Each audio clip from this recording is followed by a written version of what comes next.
Hi everybody, I'm Kelechi Busiam and I'm here to talk to you guys about the importance and the value of humility.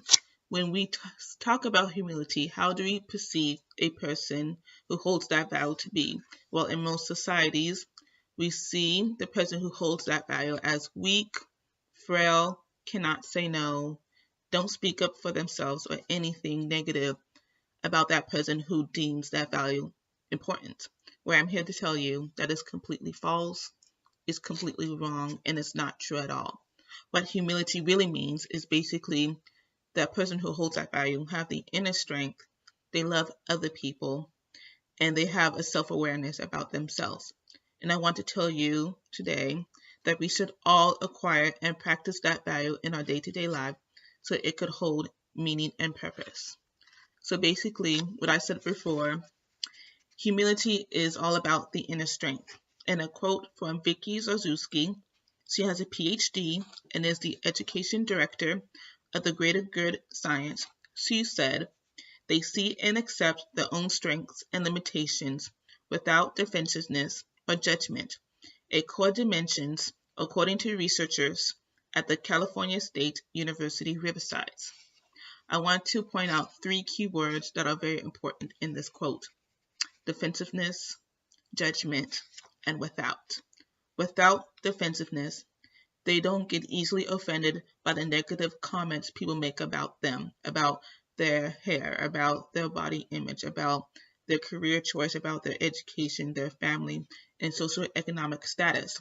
Without judgment, they don't comment on other people. They don't easily judge a person's character. They don't attack the person's self-esteem. They don't attack their well-being, their quality of life. And also, the person who holds that value, humility, knows and acknowledges their limitations, their faults, their weaknesses, and their strengths, because they see and observe that they do have weakness and they do have their strengths. They receive feedback better. They create ideas better. They listen better. So basically, a person who has humility knows for the fact that they have faults, but they also know for a fact they have strengths. And because of that value, they have benefits. It's from the same article, same author. The benefits are handle stress more effectively, increase levels of physical and mental well-being, and have a greater generosity, helpfulness, and gratitude. And I want to go back to the core dimensions. Because of the core dimensions, without defensiveness and without judgment, they produce these results. And because of those results, they are a better person.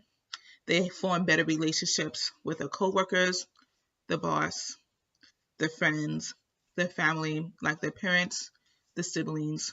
They form better relationships with basically anybody, and they are a great listener because they don't judge, and they are an active listener. So if we acquire, and practice the value of humility, we create a meaningful purpose in our life. We don't see me first. Well, let me do what I want to do. Let me do my things first. Well, let me think about me first. We think about the other person. We love the other person. We help out the other person. So that's what humility really means. Humility is not a form of weakness. We don't see that.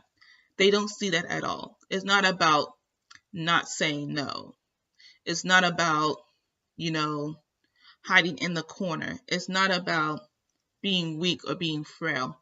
It's all about knowing yourself, knowing your weakness, acknowledging your strength, loving other people, listening to other people, and creating a purposeful and meaningful and quality of life. Life is not about me. It's all about people and how we love people. And I hope we all could acquire and practice humility so we could create a better quality for life for this society and also for ourselves. Thank you so much, you guys, for listening to my speech.